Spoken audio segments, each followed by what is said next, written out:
اللہ نے انسان کو اس کرۂ خاکی میں اپنا خلیفہ بنا کر بھیجا ہے۔ یہ انسان ایک ایسی مخلوق جو روح اور بدن کا مجموعہ ہے۔ بدن خاک سے ہے اور روح امر رب سے ہے۔ بدن خاکی ہونے کے اعتبار سے انسان کو پستیوں کی طرف لے جاتا ہے اور روح متعالی ہونے کے اعتبار سے انسان کو بلندیوں کی طرف لے جاتا ہے۔ تمام انسان خاک سے، طین سے پیدا ہوئے ہیں، لیکن ایک ہستی ایسی ہے جس کی خلقت طین سے نہیں ہوئی ہے۔ جب رسول خدا نے حقیقت جناب سیدہ کچھ حد تک بیان کی، جتنا اس زمانے کے لوگ سمجھ سکتے تھے، جتنا ہم سمجھ سکتے تھے، تو اصحاب نے کہا اس کا مطلب یہ ہے کہ آپ کی بیٹی انسان نہیں ہے، کیونکہ انسان تو طین سے خلق ہوئے ہیں۔ جناب سیدہ کا بدن بھی خاک سے خلق نہیں ہوا ہے۔ تو آپ نے ارشاد فرمایا ہیا حوراء انسیہ۔ صلوات پڑھ دیجئے محمد و آل محمد۔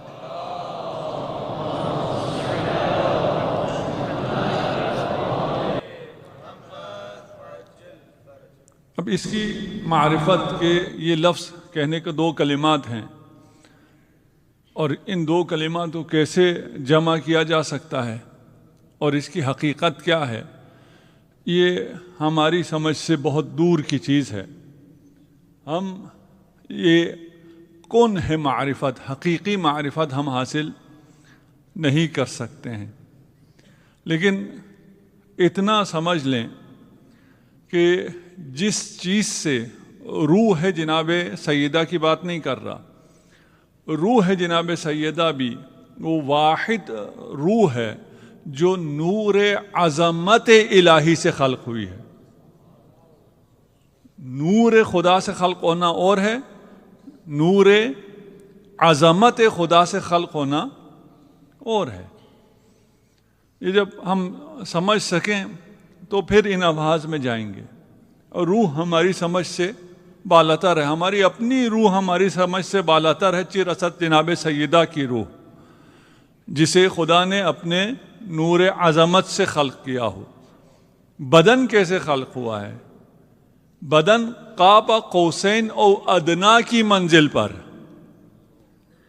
جب رسول خدا پہنچے اور ان آسمانوں سے گزرتے ہوئے ہر آسمان پر جب نور مصطفیٰ کو فرشتوں نے دیکھا تو تمام فرشتے دنگ رہ جاتے تھے، مجذوب ہو جاتے تھے کہ یہ کیسا نور ہے، اشبہ النور بنور ربنا، یہ ہمارے اور رب کے نور سے ملتا جلتا یہ کیسا نور ہے۔ تمام فرشتے مجذوب ہو گئے خاتم میں۔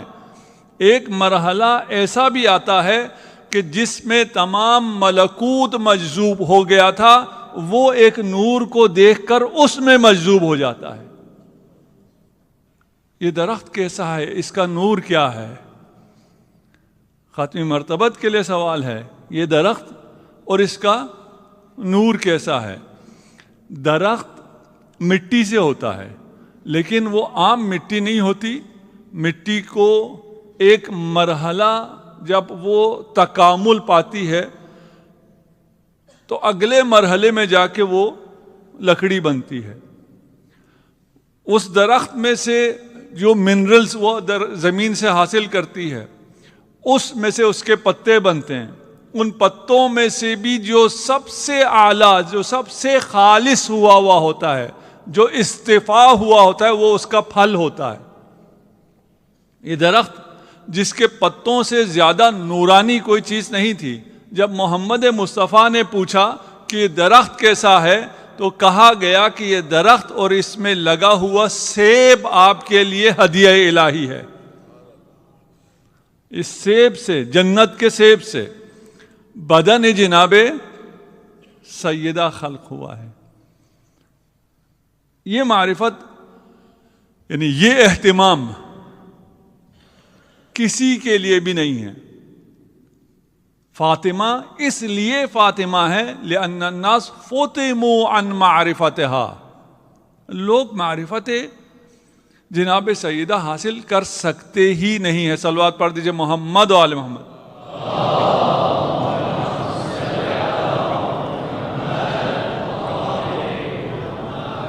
اب قاب قوسین تو ہمیں سمجھ میں نہیں آتا، ہم واپس دنیا میں آ جاتے ہیں. دنیا میں جناب سیدہ کا مقام کیا ہے؟ دنیا میں جناب سیدہ کا مقام ام ابیہا. کون کہہ رہا ہے؟ خاتم الانبیاء والمرسلین. لولاک لما خلقت الافلاک. ام ابیہا. ہم نے کل بھی عرض کیا تھا کہ آپ کے ماں باپ کون ہوں گے آپ کا اختیار نہیں ہے، یہ جبر ہے، آپ کا اس میں کوئی بس نہیں چلتا ہے. لیکن یہاں جناب خاتم اپنی ماں کا انتخاب خود کر رہے ہیں اور اپنی بیٹی کے لیے فرما رہے ہیں کہ یہ اپنے باپ کی ماں ہے. ماں کسے کہتے ہیں؟ اصل کل شیء امہ. ہر چیز کی اصل اس کی ماں ہوتی ہے. ام ابیہا بات ختم ہے. یہاں پہ تمام کمالات خاتم پہ تمام ہیں، اور جو خاتم کی بھی ماں ہو اور خاتم نے بھی اسے اختیار کیا ہو، اپنا ماں کہا ہو، اس کے بعد باقی چیزیں ختم ہیں. لیکن ہم سمجھنے کے لیے جو ام ابیہا ہے وہ ام الائمہ بھی ہے، وہ ام الفضائل بھی ہے، وہ ام العلوم بھی ہے، وہ ام المصائب بھی ہے، وہ ام الکتاب بھی ہے. اب کیسے ان چیزوں کو سمجھیں؟ ہم نہیں سمجھ سکتے، نہ ام ابیہا سمجھ سکتے ہیں، لیکن آسان سے شاید آگے سمجھ میں آئے. ام العلوم، علوم کی اصل بھی فاطمہ ہے. اگر فاطمہ نہ ہو تو انسانیت کے پاس کوئی علم نہیں ہے. انسانیت جاہل اور جہل مطلق میں، جہل کے اندھیروں میں ہوتی اگر فاطمہ نہ ہوتی. جتنا علم جس کے پاس بھی ہے، وہ مانے یا نہ مانے، ہے سب فاطمہ کا. یہ فاطمہ کی برکات ہیں. میں نے برکات جناب سیدہ جمع کیا ہے، پتہ نہیں میں جب موقع ملے نہ ملے، کل ہو سکتا ہے میں کچھ پیش کروں. جو کچھ ہے، جس کسی کے پاس ہے، وہ فاطمہ کا صدقہ ہے. فاطمہ ام العلوم ہے. تمام علوم جناب سیدہ سے آپ تک پہنچے ہیں. تمام ائمہ فاطمہ سے روایت کرتے ہیں. کوئی معمولی نہیں ہے. یعنی امیر المؤمنین علی ابن ابی طالب جناب سیدہ سے روایت کرتے ہیں، کسی اور سے روایت نہیں کرتا. علی ممکن نہیں علی کسی اور سے روایت کرے، وہ خود باب مدینۃ العلم ہے، کسی اور سے کیسے روایت کرے گا؟ جو کچھ بھی علم رسول جس تک بھی پہنچے گا وہ در علی سے پہنچے گا. علی کسی اور سے روایت نہ کر سکتا ہے، نہ کیا ہے. صرف ایک ہستی ہے جس سے علی نے روایت کی ہے، اسے فاطمۃ الزہرا کہتے ہیں.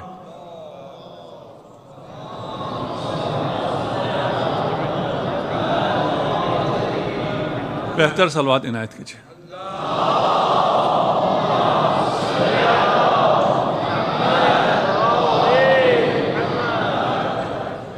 اب مقام سیدہ کیا ہے، میں صرف ایک مثال آپ کے سامنے رکھتا ہوں، اس پہ تبصرہ بھی نہیں کروں گا کیونکہ میرے سمجھ سے بالاتر ہے. ایک جو علوم جبرائیل لے کے آتے تھے، جبرائیل علوم لے کے آ رہے ہیں، وحی لے کے آ رہے ہیں. رسول خدا وحی کو دریافت فرما رہے ہیں.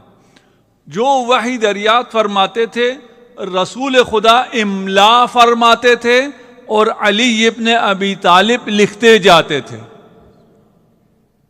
کاتبان وحی اور لوگوں کو بھی کہا جاتا ہے، جنہیں لکھنا نہیں آتا تھا انہیں بھی کاتبان وحی کہا گیا ہے. وہ سیاسی کاتبان وحی ہیں، انہیں چھوڑ دیجئے. کاتب وحی علی ہے. جبرائیل وحی لے کے آتے تھے، اللہ کی طرف سے علم لے کے آتے تھے. محمد مصطفیٰ اس کو بیان فرماتے تھے، علی مرتضیٰ اسے لکھتے جاتے تھے. یہاں تک تو سمجھ میں آتا ہے. جبرائیل کیونکہ واسطہ ہے، وہ بھی رسول ہے، رسول امین ہے، وہ صرف رسول ہے، وہ پہنچانے والا ہے. علم خدا کا ہے، معلم خود خدا ہے، متعلم رسول خدا ہے، محفوظ کرنے والا لکھنے والا علی ابن ابی طالب ہے. اب رسول خدا پردہ فرما گئے. یہ ترتیب آپ کے سامنے ہے. رسول خدا پردہ فرما گئے. رسول کے بعد کیا ہو رہا ہے؟ خبر لانے والا جبرائیل ہے، جسے دیا جا رہا ہے وہ جناب سیدہ ہے، املا کرانے والی جناب سیدہ ہے، کتابت کرنے والا امیر المؤمنین ہے.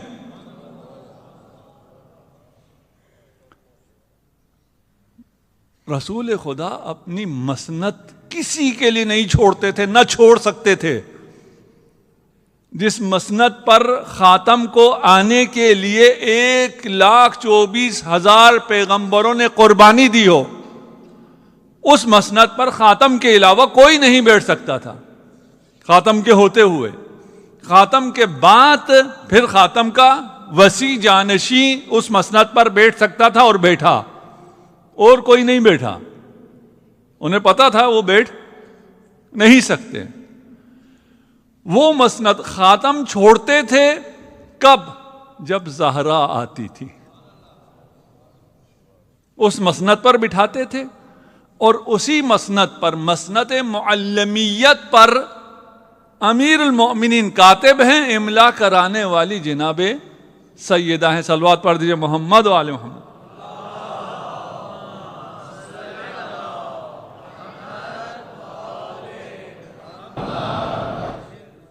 تمام علوم جس کو بھی ملا ہے، ہماری تو کوئی حیثیت ہی نہیں ہے. انبیاء اوصیاء کو بھی جو علم ملا ہے وہ بھی زہرا کا صدقہ ہے، وہ بھی بی بی کی برکت ہے. علم آدم الاسماء کلہا. آدم مسجود ملائکہ بنے. کیوں؟ اس لیے کہ ان کو اسماء کی تعلیم دی گئی. اسماء کیا تھے؟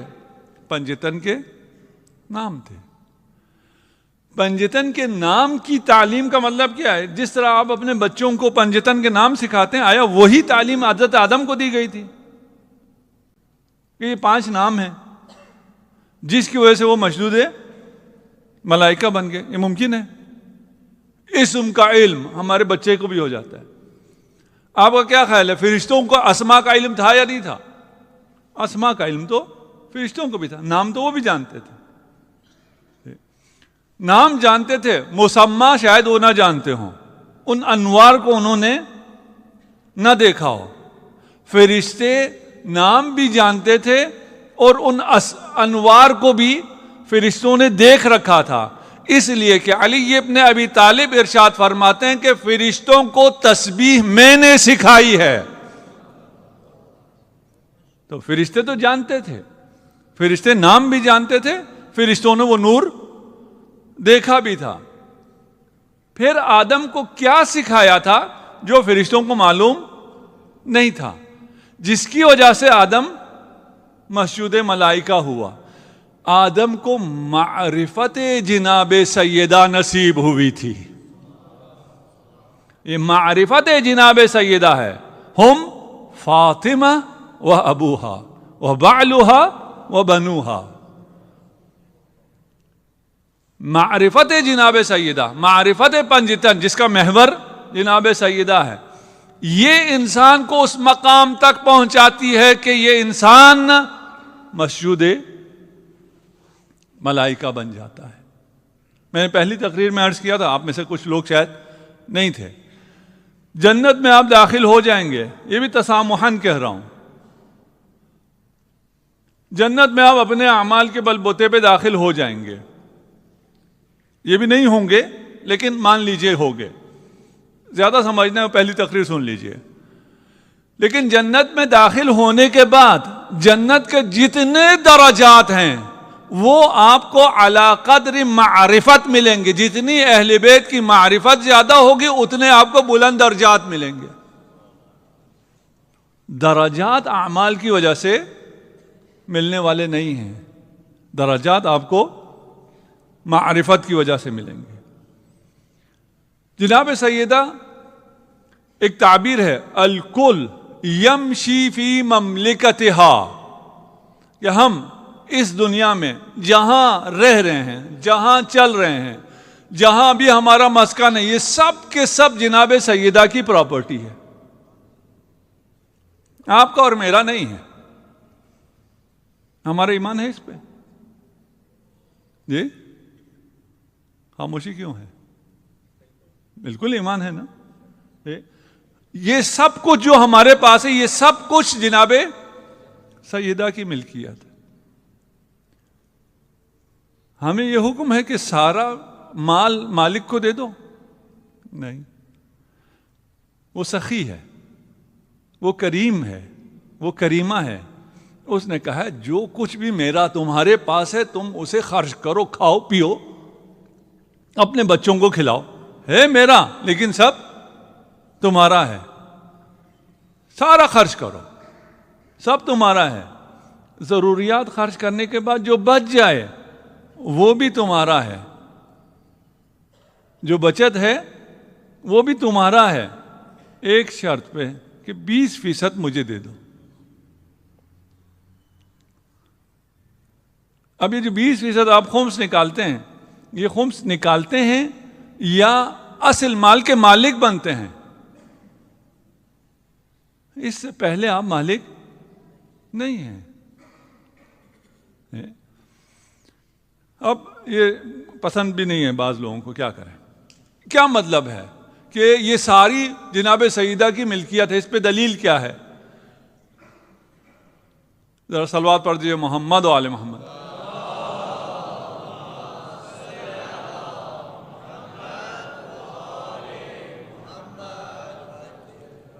ہماری خوش نصیبی ہے کہ آیت اللہ العظمیٰ سید علی سیستانی کے وکیل آیت اللہ مصباح تشریف لائے ہیں. آپ کی تشریف آوری کے استقبال کے طور پر صلوات پڑھ دیجیے محمد و آل محمد.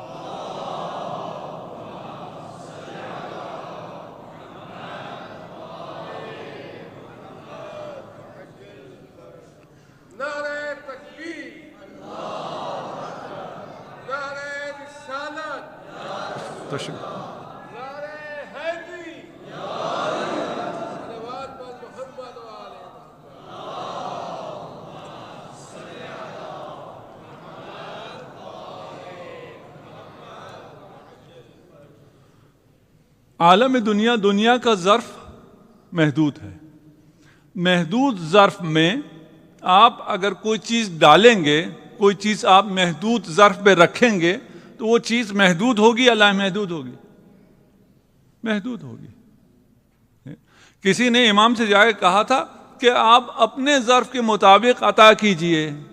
امام نے فرمایا تھا تم میرے ظرف کے مطابق سنبھال نہیں سکتے، اپنا ظرف بتاؤ کتنا لے سکتے ہو. اب آپ بتائیں آپ امام سے کتنا لے سکتے ہیں؟ اگر کم مل رہا ہے تو گلہ ادھر نہیں کرو، گلہ اپنے ظرف پہ کرو. اول کم نہیں مل رہا ہے، ہمارے ظرف سے ہماری حد سے زیادہ مل رہا ہے.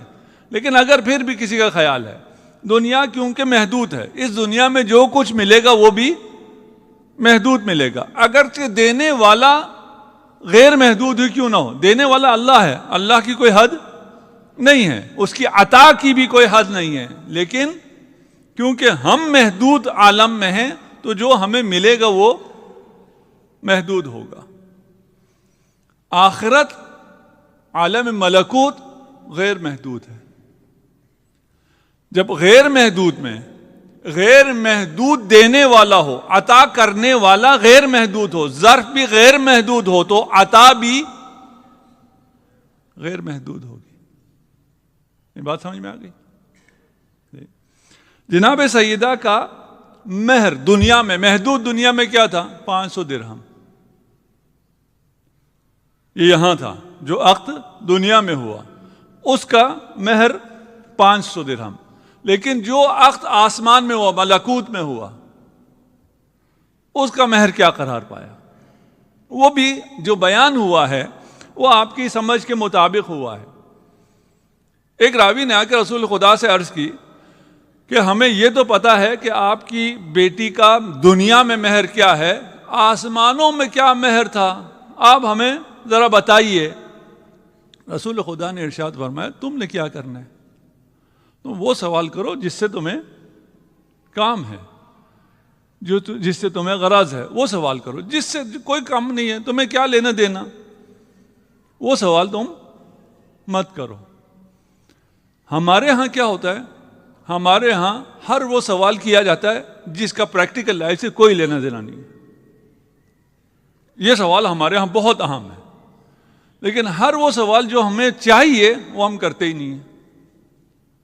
ہمیں بہت کالز آتی ہیں، مولانا یہ بتائیں، مولانا وہ بتائیں، تو وہ کرنا کیا ہے تم نے؟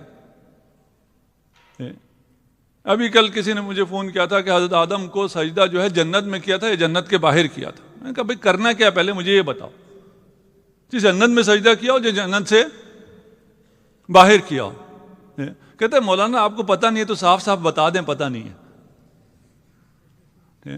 بھائی مجھے پتہ ہے یا مجھے پتہ نہیں ہے، تو پتہ کر کے کیا کر لے گا، کیا اکھاڑ لے گا؟ یہ واجبات کا تو ہمیں علم ہے نہیں۔ یہاں جب اس نے کہا تو رسول خدا نے ارشاد فرمایا تو نے کرنا کیا ہے؟ تو اس نے کہا مجھے کام ہے، یہ علم میرے لیے مفید ہے۔ تو رسول خدا نے ارشاد بھی فرما دیا، قال كان مهرها في السماء خمس الارض، آسمان میں جناب سیدہ کا مہر اس زمین کا خمس یا خمس دونوں تعبیر ہے، 5 زمینیں یا زمین کا 5واں حصہ۔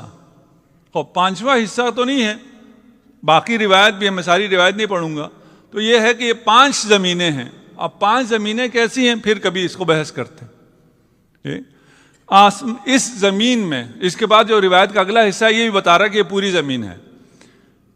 اس کے بعد کہا من مشى علیہا مبغضا لها ولولدها مشى علیہا حراما الی ان تقوم الساعہ، یہ پوری زمین میری بیٹی کا مہر ہے۔ اس زمین پہ میری بیٹی یا میری بیٹی کی اولاد سے بغض رکھنے والا اگر چلے گا تو حرام کرے گا۔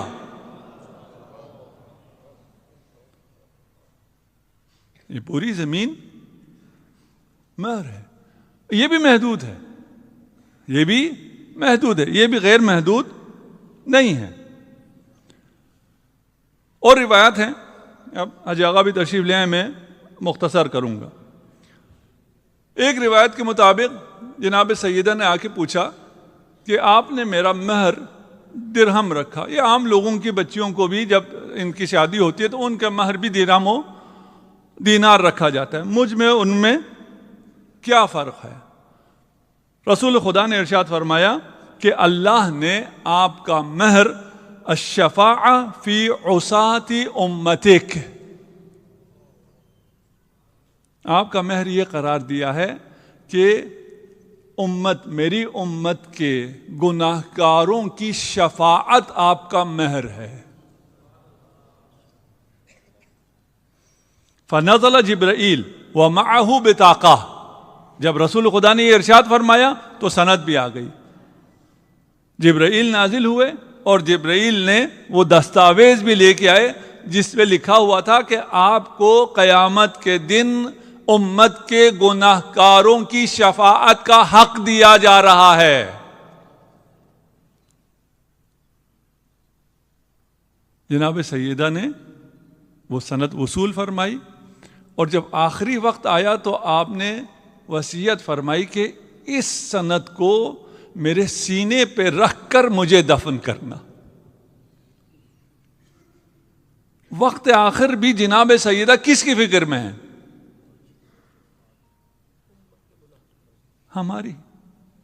ہم ہیں نا، اور کون ہے امت کے گناہ کا؟ وقت آخر آپ کی فکر ہے. مہر میں کیا لیا ہے؟ یہ جو سیدہ نے خود چاہا ہے وہ ملا ہے. یہ نہیں ہے کہ اللہ نے یہ دیا ہے، سیدہ کچھ اور چاہتی تھی. نہیں، سیدہ ہی یہی چاہتی تھی کہ مجھے حق شفاعت ملے، وہ بھی اچھوں کے لیے نہیں، پرہیزگاروں کے لیے نہیں، گناہگاروں کے لیے، میرے لیے اور آپ کے لیے.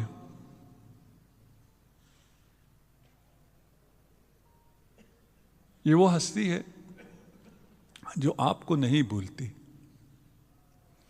جس کی دعا سے آپ وجود میں آئے ہیں. ہمیں اس دنیا میں اگر کوئی مقام حاصل کرنا ہے، کوئی بھی درجہ حاصل کرنا ہے، اس کا ایک ہی راستہ ہے. ہم آخرت میں بھی شفاعت جناب سیدہ کے بغیر جنت میں داخل نہیں ہو سکتے، کامیاب نہیں ہو سکتے. دنیا میں بھی ہمیں توسل کے بغیر کوئی کامیابی حاصل نہیں ہوگی.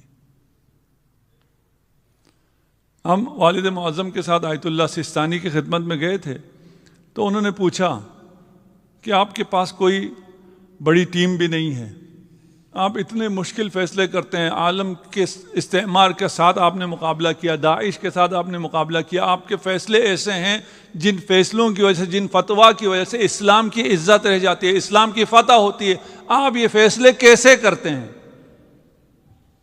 فرمایا میں سوچتا ہوں، سوچ بچار کرتا ہوں، اس کے بعد جناب سیدہ سے توسل کرتا ہوں. کوئی بھی فیصلہ کرنا ہو، کوئی بھی کام کرنا ہو، جناب سیدہ سے توسل کرو. کون ہے فاطمہ؟ ابنتی فاطمہ علیہ السلام فإنها سیدۃ نساء العالمین. سیدہ نساء عالمین ہے، یعنی اس عالم میں، اور عالمین نہ جانے کون کون ہے، وہ اگر جنت میں پہنچیں گے تو ان کا ٹائٹل کنیز زہرا کا ہوگا، اس سے بڑھ کر کوئی بھی نہیں ہو سکتا. اور سب کا اس بات پہ اتفاق ہے. دنیا میں ترتیب اور رکھتے ہیں، آخرت کی ترتیب پہ سب کا اجماع ہے. یہ بھول جاتے ہیں کہ جو آخرت میں ترتیب ہے وہ دنیا کے حساب سے ہی ہے. یہ تو نہیں ہو سکتا دنیا میں آپ سردار ہوں، آخرت میں کوئی اور سردار ہو. اگر کوئی غاصب ہو وہ ہو سکتا ہے، لیکن وہ سردار تو نہیں ہوگا، وہ ڈکٹیٹر ہوگا. جسے اللہ نے وہاں سرداری دی ہے، اسے اللہ نے یہاں بھی سرداری دی ہے. وَهِيَ بَضْعَةٌ مِّنِّي وَهِيَ نُورُ عَيْنِي وَثَمَرَةُ فُؤَادِي. کاش میرے پاس الفاظ ہوں جس کے نور سے یہ کائنات خلق ہوئی ہے، جس کے نور سے ہم سب ان تمام چیزوں کو دیکھ رہے ہیں، اس کی آنکھوں کا نور فاطمہ ہے. جس کے قلب پر قرآن نازل ہوتا ہے، اس قلب کی ٹھنڈک فاطمہ ہے. وَهِيَ رُوحِيَ الَّتِي بَيْنَ جَنبَيَّ. میرے دو پہلوؤں کے درمیان دھڑکتا ہوا دل اور میری روح فاطمہ ہے. رسول خدا کے دو پہلو، دایاں بایاں، یہ والے پہلو نہیں ہیں. رسول خدا کا دایاں پہلو علم ہے اور بایاں پہلو عمل ہے. علم و عمل رسول خدا کے خاتم کے درمیان موجود روح کا نام فاطمہ ہے. صلوات پڑھ دے محمد و آل محمد.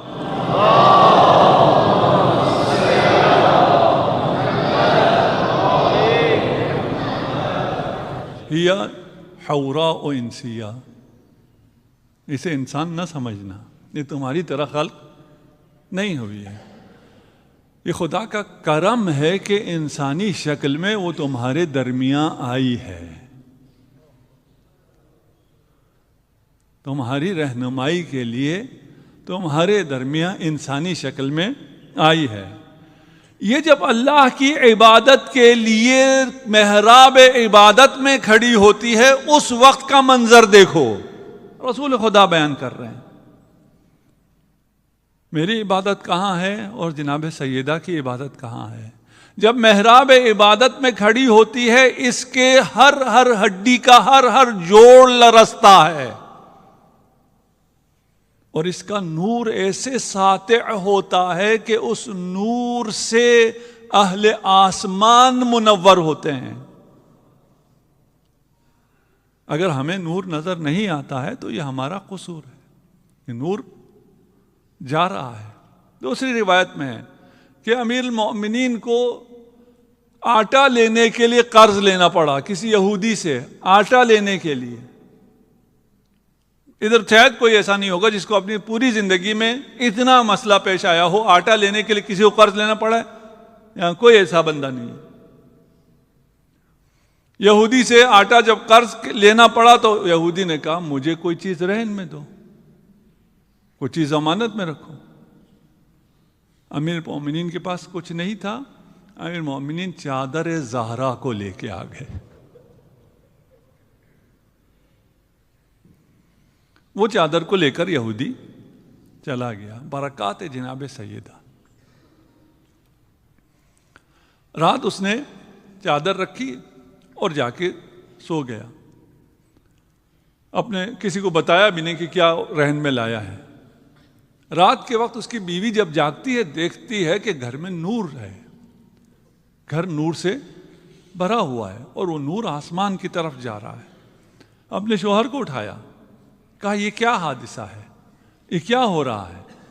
وہی بھول گیا تھا کہ کوئی ایسا کام ہوا ہے کہ چادر میں نے لا کے رکھی ہے۔ انہوں نے کہا چلتے ہیں دیکھتے ہیں۔ دونوں میاں بیوی گئے، تلاش کرتے کرتے جہاں سے نور ساطع ہو رہا تھا وہاں پہنچے۔ جب اٹھا کر دیکھا تو جناب سیدہ کی چادر تھی۔ جب یہ معجزہ دیکھا، شوہر اپنے رشتہ داروں کی طرف گیا، بیوی اپنے رشتہ داروں کی طرف گئی، سب کو بلا کے لائے۔ جب سب نے دیکھا اور اس چادر کا معجزہ دیکھا، روایت کہتی ہے 80 یہودی اس معجزے سے مسلمان ہو گئے۔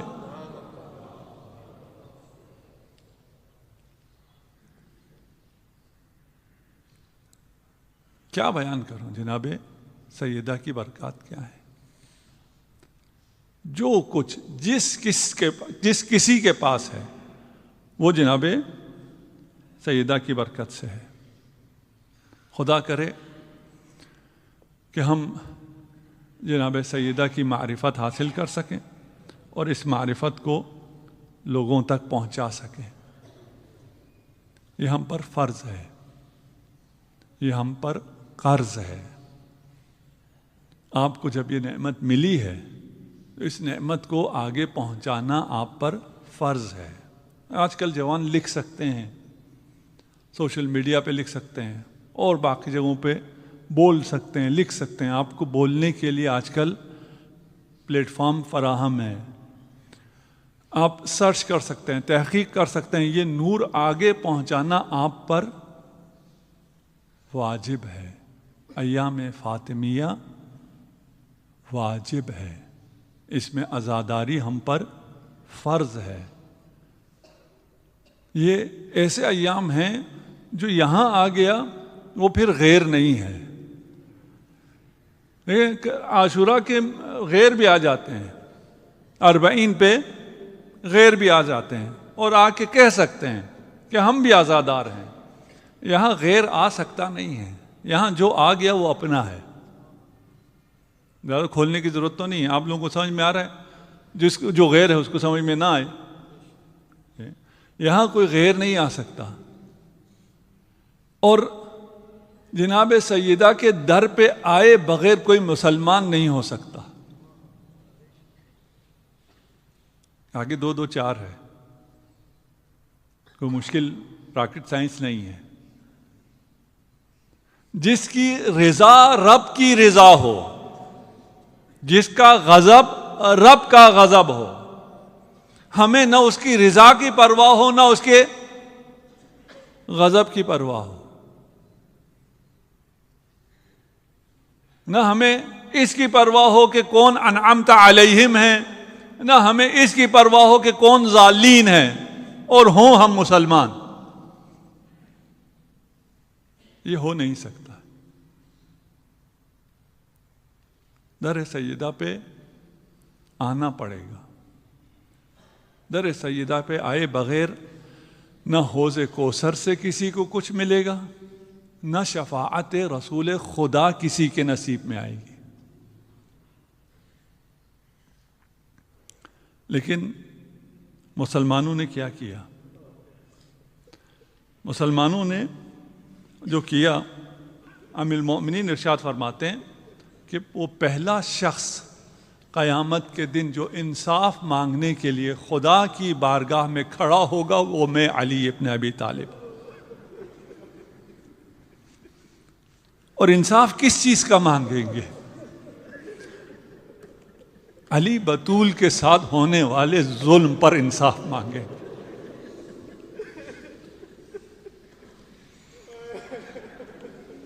اس ظلم کے بعد سیدہ بار بار علی سے ارشاد فرماتی تھی، اے علی میں نے وصیت کرنی ہے. علی فرماتے، فاطمہ مجھے چھوڑ کر مت جاؤ، ابھی تو رسول کا غم تازہ ہے. آپ کی وجہ سے علی کی تھوڑی سی عزت باقی ہے.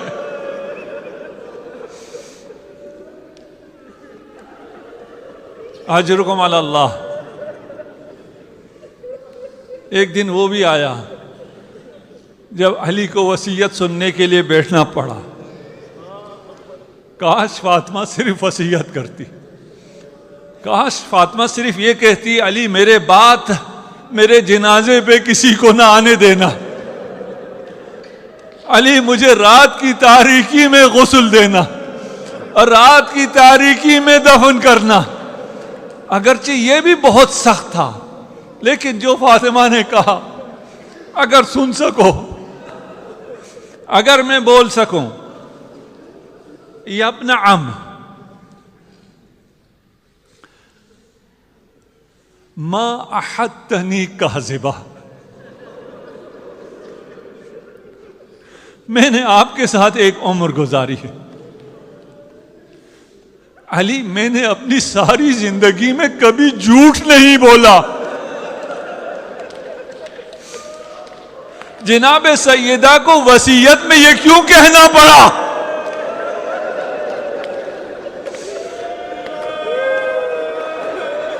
اس لیے کہ صدیقہ کبریٰ کو جھٹلایا گیا.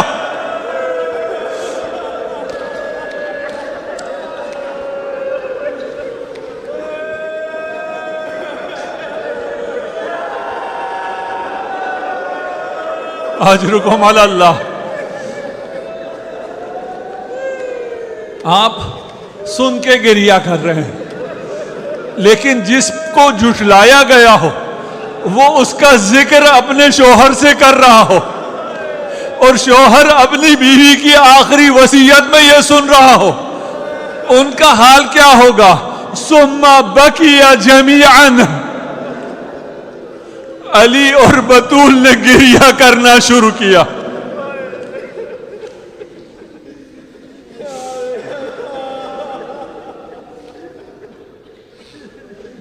علی زہرا کے آنسو پوچھ رہے ہیں، زہرا علی کے آنسو پوچھ رہے ہیں. جب زہرا کے ہاتھ بلند ہوئے، علی نے زہرا کے ہاتھ دیکھے، فرمایا زہرا میں شرمندہ ہوں، آپ کے ہاتھوں پر میری وجہ سے تازیاں نے.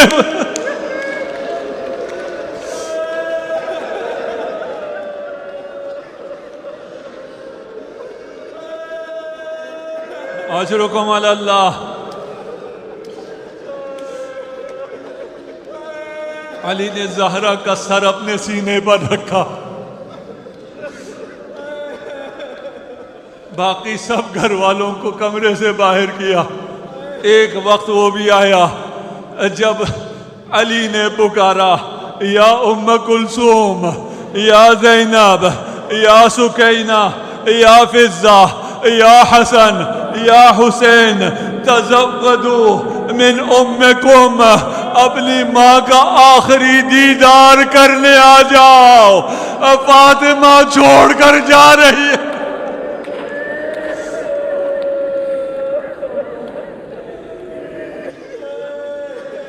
پنجتن آئے لیکن جس طرح حسین آئے، میں نے بس مختصر کر دیا.